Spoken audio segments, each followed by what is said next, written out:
l'incendie s'est déclaré 20h moins 5, je pense. Et dès que je vous ai envoyé un message pour vous dire qu'il y a un incendie à Walfadjri, vous m'avez dit j'arrive dans 15 minutes. Et ça, c'est une réaction qui nous rassure. C'est ce qu'on attend en tout cas d'un ministre de la communication, parce que Walfadjri fait partie de cette famille de la presse sénégalaise. Et comme le disait tout à l'heure le colonel Ange Diatta, Walfadjri c'est un patrimoine qui n'appartient pas à Cheikh Niass, encore moins aux gens qui travaillent à Walfadjri. C'est un patrimoine de tous les Sénégalais. Donc vous êtes venus défendre un patrimoine du Sénégal. Espérons que, comme le dit le colonel, que cet incendie-là s'arrête justement à ce niveau et que le travail puisse reprendre très bientôt. Ce qui est sûr, c'est qu'avec nos maigres moyens, on ne pourra pas y parvenir seul. On aura forcément besoin d'assistance et de soutien. Et là, votre présence ici me rassure, parce que ça fait pas très longtemps. On a beaucoup parlé de la presse, vous et moi, juste après votre nomination. Cet après-midi, je crois, vers 19h, je vous ai appelé. C'était pas pour vous dire qu'il y a un incendie à Walf, mais c'était pour vous solliciter pour une rencontre avec la direction de Walfadjri. C'était ça l'objectif. On n'a même pas eu l'occasion d'en parler parce que vous m'avez demandé de rappeler parce que vous étiez en réunion. Et moins d'une heure après, on se rappelle et on se voit pour cet incendie. Muy wane rek ne jëfu borom bi kenn mënu ci dara ay programme am. On l'accepte et Inch'Allah on fera face comme on l'a toujours fait avec l'aide de tous les Sénégalais. Cheikh, il est là, il était déjà parti, les bureaux étaient déjà fermés, mais ils sont tous revenus, toute la direction générale, justement parce que je leur ai dit que vous devez passer. Par respect pour vous, par respect pour votre rang, on a tenu à être là pour vous accueillir et vous dire ensemble merci. Merci vraiment d'avoir fait ce déplacement.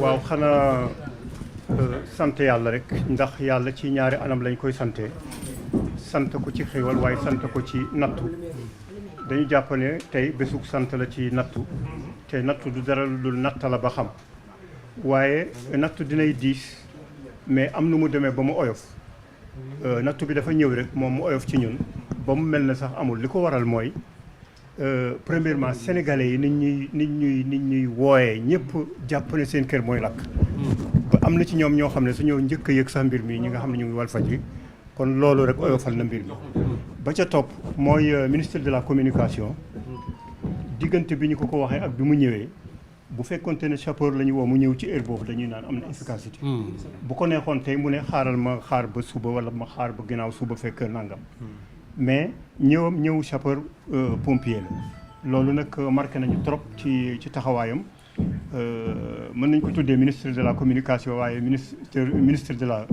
proximité daal yaakaar na moom la parce que doxal na proximité boo xam ne loolu la ñuy séntu ci koo xam ne yaa ngi saytu mbiru askan wi kon ñu ngi koy sant ci turu direction bi yëpp ci ni ko Moustapha waxee sant ko ci turu sénégalais yëpp ndax Walfadjri yëfu ñëpp la Sénégal gépp ko moom borom bi ko taxawal muy El Hadji Sidi Lamine Niass loolu noonu la ko taxawalee du yëfu famille du yëfu ñi fiy liggéeyee waaye sénégalais yëpp ko moom service public la boo xam ne ñun bu ñuy travailler du ñu nekk liggéeykat yoo xam ne dañuy seet ñaata la ñuy am ak yu mel noonu waaye dañuy jàpp ne dañuy servir askan wi loolu mooy mission Walfadjri depuis bi ñu ko sosee ba léegi waaye li ñu tax ba bés bi tey oyof ci ñun daal mooy taxawaayu sénégalais yi taxawaayu ministre bi ak sax moom dafa ci taxaw ba mu jeex parce que dafa dem ba ci sës ci place bi nga xam ne boo ko weesoo sax mu nekk danger mu ne déedéet nañu dem pour ñu xamandoo exactement lan moo fiy dox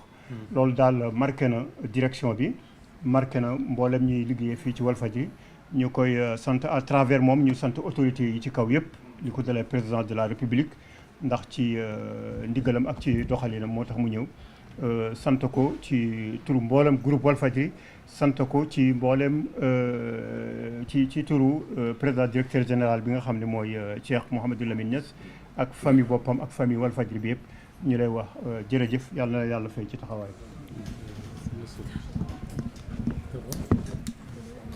Ah, ok.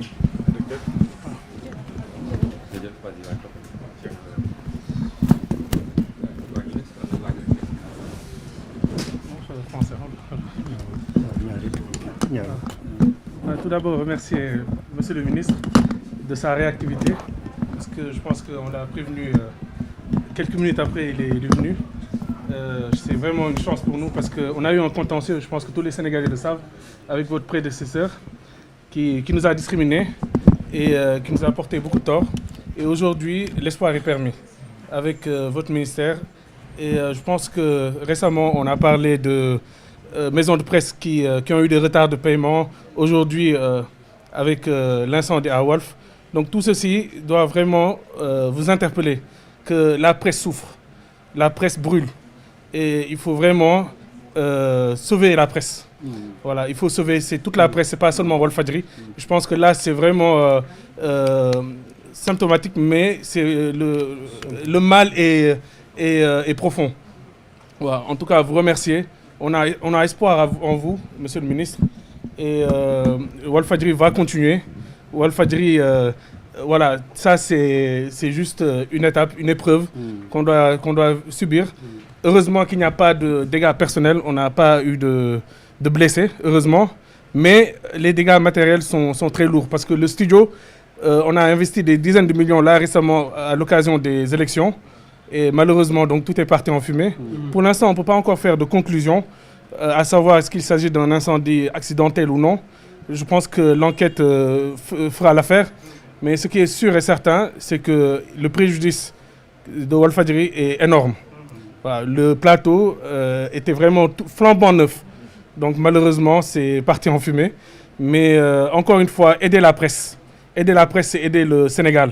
Aider la presse, c'est aider les Sénégalais qui ont besoin de l'information, parce que l'information aujourd'hui, c'est nécessaire, c'est vital même. Donc nous vous remercions, Monsieur le ministre, et nous avons confiance en vous. Oui, Moustapha Diop, je pense que tout à l'heure même, je lui disais que je voulais vous rencontrer. Je ne pensais pas que le hasard allait faire que nous allons se rencontrer rapidement. Mais ce qui est important, en tout cas, c'est de vous renouveler notre confiance et de vous sensibiliser vraiment sur les difficultés de la presse. Donc, nous avons Monsieur le ministre, bi mu yëgee événement bi incendie bi automatiquement dafa ñëw te loolu noonu tey du amoon nañ ay jafe-jafe ak ministre bi fi jógee nga xamante ne wax dëgg yàlla teg nañ ay tolof Walfadjri volonté d'asphyxier Walfadjri tey ministre bi message bi mu wane tey mooy que il est là pour la presse. Mission bi mu am ministre de la communication dina ko maté vraiment xel dal na.